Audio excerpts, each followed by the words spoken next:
Hello, dear viewers and listeners, and welcome to the latest episode of Extra Extra. It's all about whiskey. I remain Jason MPH Johnson Yellen, and he remains Joshua Morrissey Hatton. Hello, Joshua. How are you, Jason? This isn't the episode where we get into this. I'm good. I'm good. Wow. I'm just saying hi. It's like a common social thing. How are you doing? I'm good, thank you. How are you? I'm also well. Let's move on. I thought that's what I've always made this social faux pas of answering that question honestly. And so it takes about we don't 3 need seconds. to know how you're doing. Yeah, it takes 3 seconds to realize people don't actually want to know. So nice to see you. Here we are recording on a Friday in October for dropping on a Wednesday later in October. We, for new listeners, we identify a whiskey-related news story. We present it. We summarize it. We chitty-chat about it, have a wee riff on it. It's kind of weird. I feel like we've transitioned from the summer to the fall because there are a lot of emails coming in featuring whiskey-related news. You and I have seen a few extra whiskey-related stories.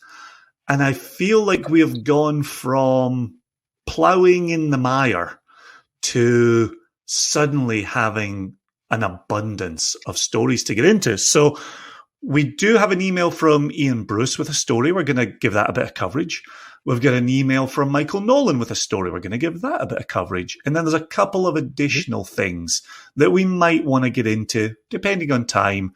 We are always respectful of the tight 35. Always. Joshua. Always. With that said, what did Ian Bruce send us? Well, Ian sent us an email on 15th of September, and here we are nearly 3 weeks later. So apologies, Ian, for getting to it a little later than we would have liked. So please, that's on you, since I got dinged for a little email delay with somebody. A little bit of fun got made at someone's expense. So here we are, delving back to September 15. You don't even remember doing it. Look at that. That's how little it means to you. I don't, but I remember doing this. I've got to introduce the show with our banner, a smattering of news items. I really like the way you put it. We went from a summer with barely any news to the fall where now things are popping up, right? Oh, nice pun there. So the subject of Ian's email says, possible extra or padcost rant. So, spoiler alert, this will be extra. Yeah, he says rant. So he says, good day to all three of the SCNJs. Hello. Hello. Jess says hello as well.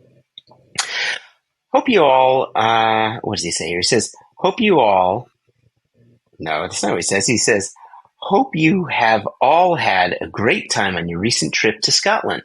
I was wondering if any of yous had read or came across the article in regards to the British Standards Institute, or BSI, releasing some new guidelines for production of whiskey.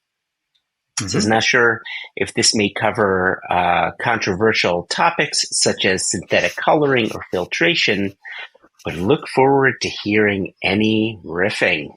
And of course, he gives the link. And he's always so kind. He says, keep up the great work and padcosts. I'm off to experience my first Aussie tour of the Whippersnapper Distillery tomorrow.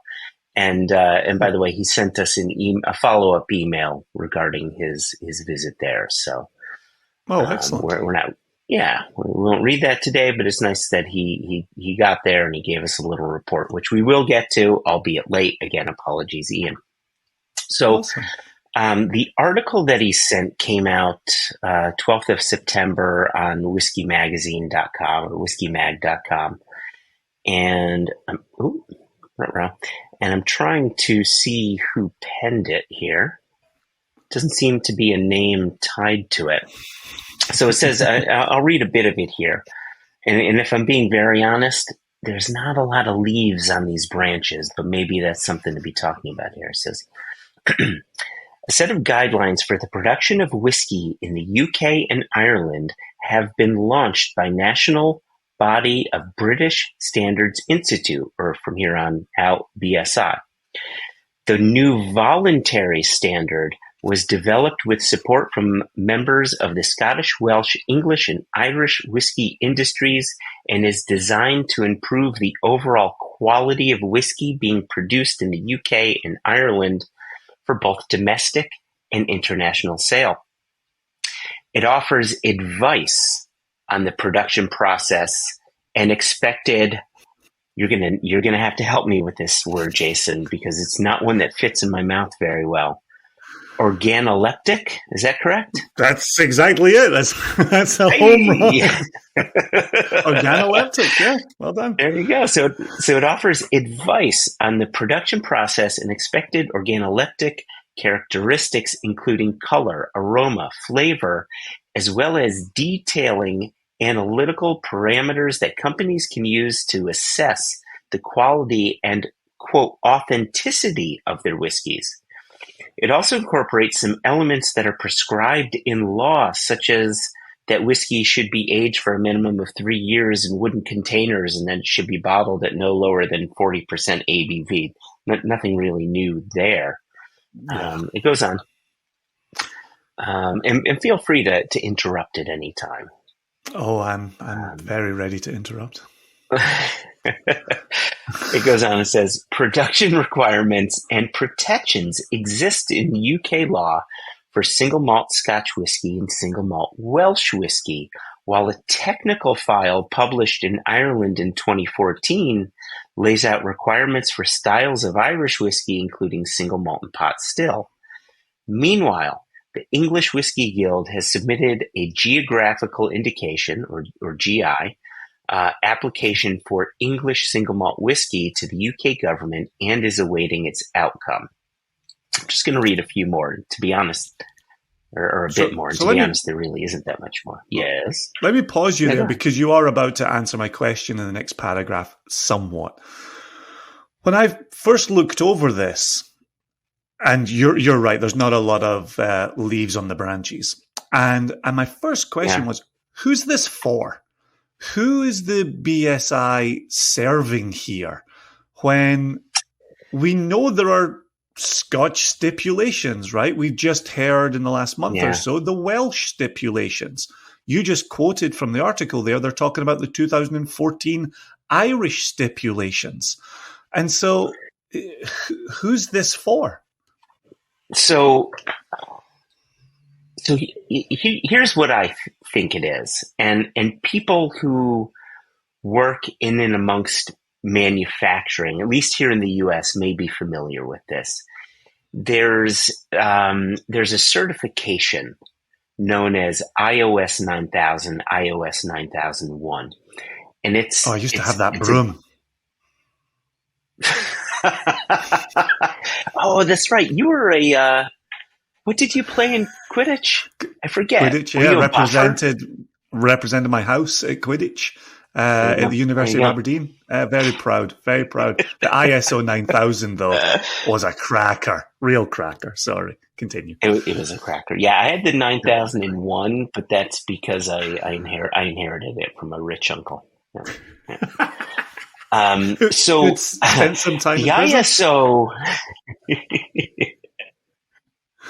He brought it to me in his prison wallet. Anyway, the ISO 9000, 9001, did I say something? Certification. So basically what it is a manufacturing company says, okay, we make such and such a product. And to make such and such a product, these are the steps that we take to make it. These are our suppliers. This is, from A to Z, this is how we make our product. And then from department to department to department, the people who work in said department have to verify and adhere to said steps. And then there's a third-party institution that audits annually these manufacturing facilities to ensure that they're following the steps that they said they're going to follow to ensure the quality of their product. So to me, this almost sounds like the BSI is saying, okay, UK distilleries, please tell us what you're doing. Get it down so we understand the process. And we're just, from a quality standpoint, we're just going to audit this annually, or audit it in some way, shape, or form, whether it's annually or biannually or whatever, just to ensure that you're sticking with because it talks about the quality of the product. Can I just add this in really quickly here? Yeah, you go read your paragraph that answers my question. Yeah, so it says BSI said the new national standard, which is the first of its kind, would support distillers to focus on, quote, the quality of the product rather than the minimum regulatory requirements. It added that the standard could also be used by companies in other parts of the world to inform their own whiskey production. So that's how I take this BSI, or at least what they're attempting to do. I'm comparing it to what we have here in the U.S., which is the ISO 9001 standard, which just says, hey, we say we're going to do a thing, and here are the steps we take to do a thing. We're now being certified, saying we do that thing, and we will continue to do that thing. And we will be audited to ensure that we keep doing that thing to ensure quality. That's how I take this. But it's one of those interesting things that so long as it remains voluntary, what's the standard achieving? Right? Because if you're one of the groups making subpar whiskey, yeah, are you a volunteer to this arrangement? Are you saying, yeah, come in, tell us why we're making subpar whiskey, right? But on the flip side, right, think of Diageo with their 30 distilleries, right? Yeah. Hey, you want to come tell us how to make Clynlish? You want to come tell us what we should be doing differently with Brora? Like it seems silly on that end of the scale as well. I would imagine, again, from what we've seen in America, if we're seeing the rise of distilleries opening, you might want a first step. So instead of maybe going out and hiring an ex-Maker's Mark distiller or an ex-Wild Turkey distiller, you instead go to an organization like the BSI and you say, how do we do this well from the beginning? And that, to me, sounds like a good idea. That sounds like a nice outlet for people who are looking to get into this and to begin producing based on quality and not regulatory minimums. Right, and that's the tough bit, because what's quality to you, what's quality to me, isn't it kind of subjective? See, I don't think it is. And this article certainly says it's not, right? Okay. That's your organoleptics, right? That's your analysis. That's saying good whiskey hits this point on a mass spectrometer, right? There are going to be biochemists here who are saying, no, whiskey when it's good goes here. Whiskey when it's bad goes there. Here's how you get it there. And I like this idea, because I think right now, it is subjective, right? And we have got it where some people like distilleries that we might say, I don't think that's very good. But who gets to make the final decision? The consumer, right? I was just talking with a friend today about a bottle that will remain nameless, but it used a lot of good words on the label. And I said, oh, that's the type of label that would help you sell one bottle. Yeah. But your liquid inside better be able to help you sell 2 and 6 and 12 and so on and so forth. And it didn't, right? The liquid inside simply did not live up to that. So that's the part for me where I think traditionally we've said the consumer gets to make the ultimate decision on whether something is good or not. But I think if you're a biochemist or a scientist or engaged with organoleptics, you're able to say a much more thorough sentence. Look at this, the Scotch Whisky Institute, right? I don't even know if that's their proper name, but you know who I'm talking about, right? The place where Jim Swan was for years and years. Oh, right? Okay, yeah. right? And so what are they Yeah. engaged in? They're engaged in the quality of Scotch whiskey beyond the basic meeting of regulations. That's, that already exists within the Scotch industry. So, opening a door for people, I'm on board with. An objective valuation of goodness. That really cuts. That really gets to the heart of this philosopher. Yeah, it'll be an interesting thing to follow, because I agree with you, right? In the end, the customer decides what is and what is not quality. And you bring up a good point with your example of Klein Leash. Like, they need to keep their stuff dirty, so it tastes the way it does, so it has the mouthfeel that it does, and so, and that's why I feel that this may turn into something that is simply a matter of, you guys say you're going to do X, Y, and Z. Let's see you doing X, Y, and Z, and we'll just certify that you're doing X, Y, and Z, whatever that happens to be. And if the final product is a quality product as judged by the consumer, then awesome. Yeah. Yeah, I appreciate Ian bringing this to attention. I'm guessing this happened while we're in Scotland. I didn't see hiding or tail of it. We did, of course, see Welsh whiskey needing to be bottled in Wales, but that's a different story. That's a different story. Yep. All right. Turning over to the extra PDF machine here. We've got J/J breaking news ... More distilleries announced to open on Islay. These are all Michael Nolan's words. My question for you chaps is, can this little island support this much whiskey production? Don't get me wrong. If this benefits the community, it is a great thing. It just seems from what I read, there is already a housing shortage and the new building stock is becoming expensive. Then factor in the transportation issues of getting on and off the island. When does the number of distilleries overwhelm the island's existing infrastructure? When is too much of a good thing trouble? Cheers, gentlemen. Thanks, Michael. So cheers, Michael Nolan. This came from, and it is listed as breaking news from Whiskey Advocate. And let's see, do we have anybody on this one?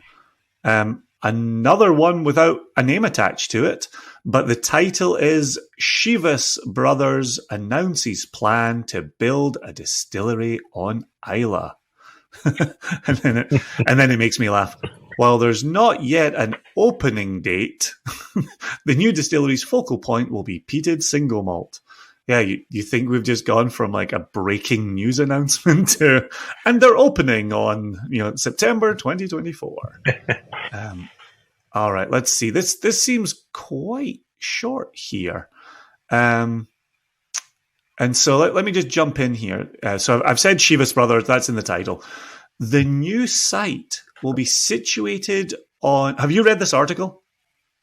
I haven't read I know the story, and I heard about this before the story was released. Right. So yeah. And so where the site is going to be situated?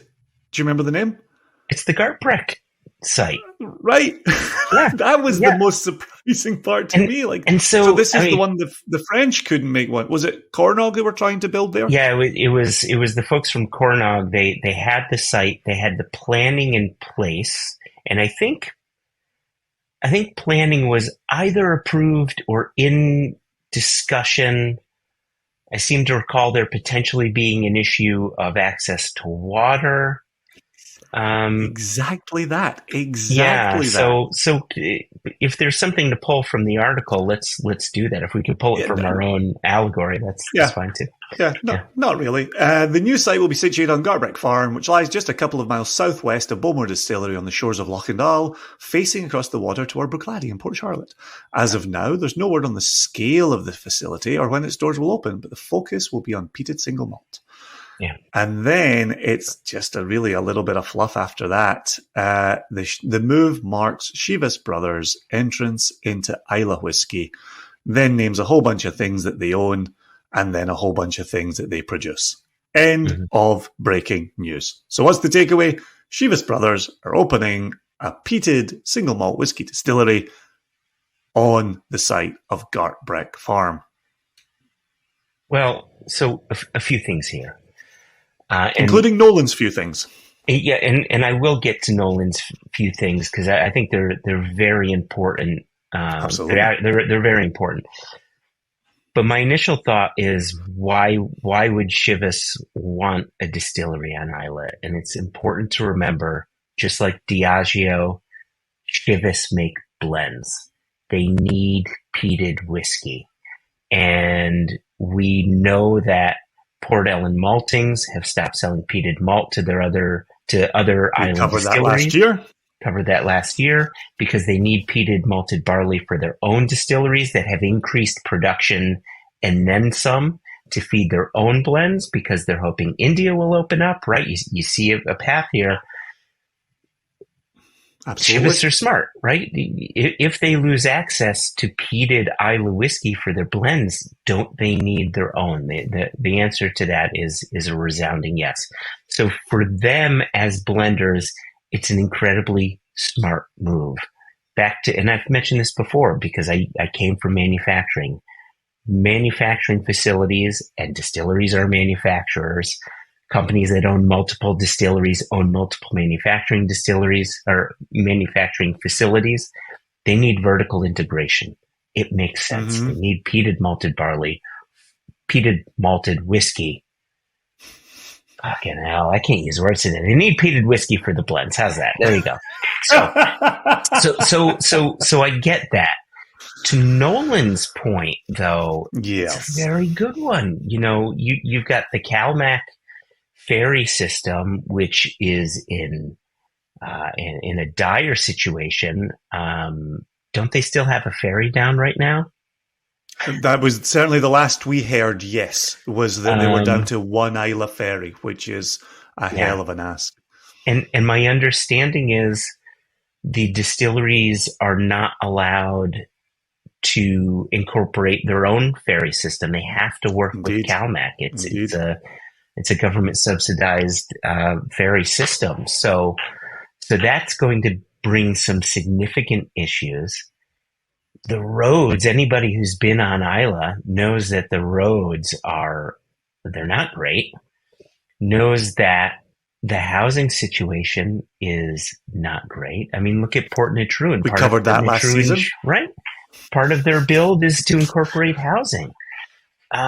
So, building a distillery to fill for your blends is all well and good, but they're going to be up against a lot of obstacles, all of which Nolan brought up in his email.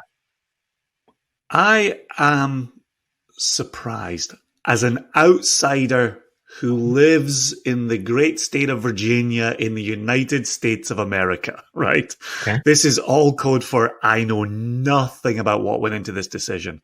Yeah. But if we are sitting here saying, what about CalMac? What about housing? What about island infrastructure? And if we're able to say, it seems like there's already a lot, some might say too many, distilleries on Isla. The council, now, was it an Argyll council decision here? Is it an Isla council decision here? Mm-hmm. Argyll, for those not familiar with the geography, an Argyll council decision would put this on the mainland, the west coast of Scotland mainland. They would be making a decision about what's happening on Isla. But I remember with Port Natruan, with that crew needing to be on Isla to answer the questions of citizens of Isla. How did this get approval if what we understand is that Isla is already splitting at the seams? Well, yes. Again, like you, I'm even worse. I'm not even Scottish, right? You at least have a connection to the land, despite not living there. But as a know-nothing American, I have to assume all of these questions are questions that Chivas have asked themselves, and Diageo have asked themselves as they rebuild Port Ellen. it could very well be that if you approve more distilleries, it helps force a decision on what can be done with ferries. Maybe it allows for more money to repair ferries, to bring on more ferries, to allow for a different ferry line because of the increased amount of barley coming over, yeast coming over, spirit going back, etc. Of course, there's going to be people that would say, yeah, well, historically speaking, Isla's had 20 plus distilleries at one point. Yeah, well, that's when all the spirit stayed on the island and none of it came across. Like, we live in a different world. Were they doing 2 million liters annually in each of those? but I think you bring up one of the considerations, which is water on Isla. And as much as, yes, for years we've joked about the abundance of water in Scotland, right? It's our number one product. There are shortages of water on Isla, right? Kilchoman is shutting up shop for a period. Ardbegg's water source is getting very low in summer months, right? We're now going to add another distillery onto that. I think environmentally, I think it poses great problems. And look, we said kind things about Portnatruen because our buddy Ollie is part of the team there, and Georgie Crawford's part of that. I'm not going to turn coat because Chivas is doing this, and we don't know anybody from the Chivas team. But I think there are very real questions that have nothing to do with a guy in Virginia, nothing to do with a guy in Connecticut, that need to be answered by the people who live and operate on Isla. And so by that, I mean citizens and I mean businesses and distilleries. There are very serious questions that need to be debated, and the right conclusions need to be drawn. And my final word on this, and I've said this previously, but I think it bears repeating. And you say this as a Scotsman here. Yep. I don't want to see a cherished Hebridean island turned into an industrial footprint for the production of peated single malt whiskey. That is a grand error. And I don't think we can stand by and let that happen to a cherished Hebridean island. So pop a wee flag in the sand on that one. There you go. That's I have other things I could say, but I'm gonna hold it there because I know we've got one other story that you're bringing us. Am I correct? Yeah, give us one of the things so I can get a taste of what you're sitting on. Give me one thing from that, from what you're not saying. I just feel that the more with this now third approval since Ardnahoe, right? Am I right there? Portnatruen, Port Ellen. And now this Gartbrecht distillery? No, there's the other one over the back, the one that's even farther west than Kilchoman. What's the name of that project, Jess? I know the one you're talking about right now. So now there's four, right? Right. Since Ardnahoe, you're saying?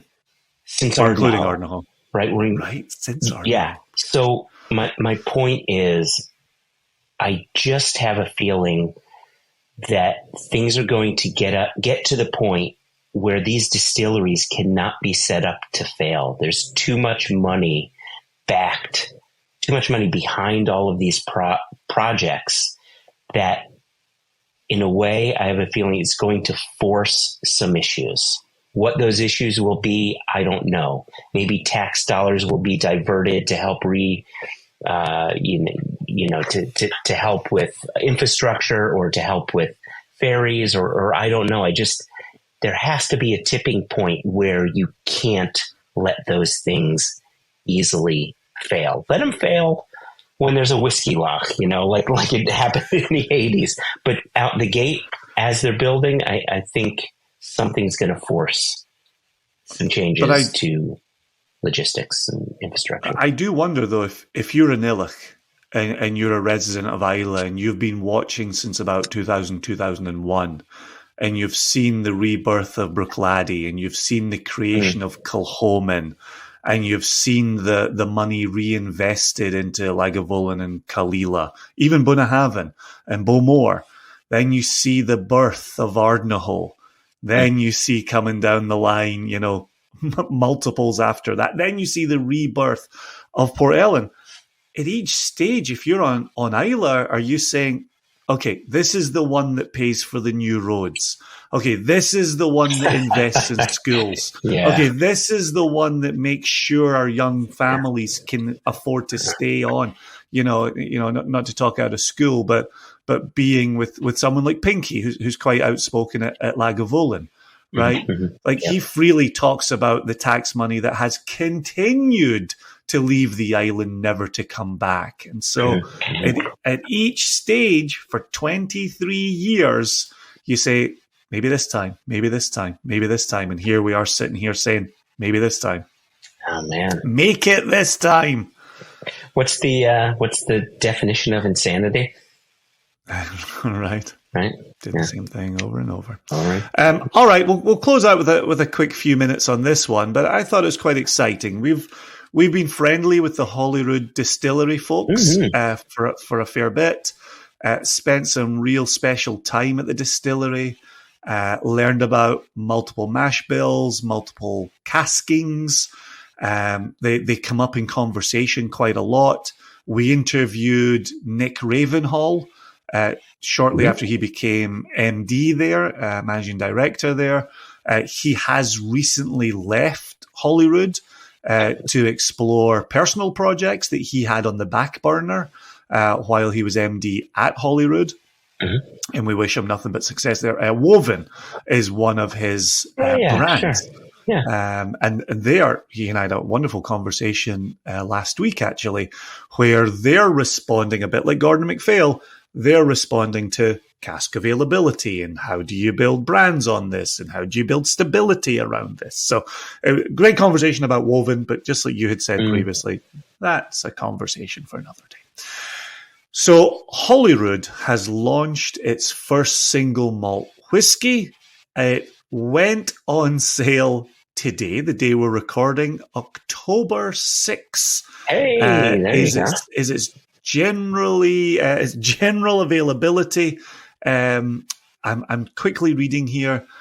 The spirit for what is being called Arrival was matured in Oloroso butts, Pedro Jimenez hogsheads, bourbon barrels, and rum barriques. It was produced with a traditional distilling malt and distiller's yeast, which Holyrood says will form the flavour foundation of its single malt recipes going forward, layered with heritage and specialty malts and yeasts not traditionally used in Scotch whisky production. Mm-hmm. So the reason this is of interest to me is for Holyrood, when you go there and they talk about being experimental, and I said this to Nick, when he was first there and first putting ideas in place, they look a lot like Bruichladdich in Edinburgh. And everything's on the table and everything's possible and everything's exciting. And when Jess and I were there last May of 22, Jess and I also said it feels a bit like Westland, right? They've got brewing backgrounds and they're taking multi-malt mash bills, grain bills, and bringing that together. And so there's a lot of excitement. There's a lot of enthusiasm. But one of the questions, and we've always kind of covered this with someone like a Bruichladdich is, but in the early days, first decade or so, but who are you and what do you do? Yeah. And now Holyrood with Arrival have been able to put their flag in the sand and say, here's who we are right now, and here's what we're putting out. So, a new malt whiskey in the market. We started out talking about the BSI, was it? Yeah. Yep. And these standards and how you doing and what you doing and what does it look like and what does it taste like? Well, now we've got Holyrood being able to say, here's what we taste like. And I like the way you said that. This is who we are now. Right? Which I think it's such an important you gotta be careful, statement. Right? you do, right? Because that's what Bruichladdich were doing when they reopened. They were trying to figure out who they were. Holyrood are going to figure out who they are. And you know what? Back to your point, when we were discussing the BSI, it's going to be the consumer that's going to tell them what is quality to their palates and what is not. So yeah, I'm excited for them. You know who else I'm excited for is Isle of Harris Distillery, who just launched their first whiskey as well. I'm glad you bring this up. Absolutely. Yeah, my mum texted me about Isle of Harris putting out their first single malt. And the obvious connection is they're so incredibly well known for their gin that the gin is on my mum's radar. And so when a group she knows for their gin talks about whiskey, she's like, oh, Jason, I have to tell Jason. so yeah, we nearly got a text from my mum into an episode of Extra Extra. It's all about whiskey. There you go. What have you seen? I haven't followed up on any of the Isle of Harris news. Anything in particular coming out of that announcement? Yeah, I haven't dug too deep. I saw a picture of the bottle, which, as you might imagine, anybody who's seen the Isle of Harris gin bottle, absolutely stunning. This one is within that wheelhouse. It's shorter, squatter. It almost seems like a mix between an Isle of Harris gin bottle and some of those fancier Gordon MacPhail bottles that have been coming out as of late with all the ridges along the side, for some of their older spirits. So it has that very prestigious look to it. It's really attractive. So what the flavor profile is, how they're producing it, I've been traveling so much. I haven't had time to just absolutely, just dig into it. So I plan to do that, and hopefully I'll get a taste too. Awesome. Well, there we go. There's a smattering of news items. That was really fun, just hopping around some stories after some of our summer conversations of, can we cover this? Is this worth putting on? Like, what else can we do? So this was lovely. This was very relaxing, very whiskey centric, and thoroughly enjoyable. If you want to be like Ian, Bruce, or Michael Nolan, or any of the other people that write into us, you can email us info@singlecastnation.com or questions@onenationunderwhiskey.com. No E in whiskey. And you must smash the subscribe button and TTB. Tickle that bell. I think you're pointing at your bell that needs to be tickled. There you go. Listeners, you're escaping something right now. You're escaping something vital. The bell below the video in the YouTube page. Below the video. That a new episode's coming. Yes. There you go. Below the video. Right down there. Oh, gosh. He's doing it again, listeners. He's doing it again. We are going to respect our Type 35. We have had our fun, and now we're going to get out of here. And until next time, we'll get out of here by saying peace. Peace. Where are your fingers? They're there. Peace.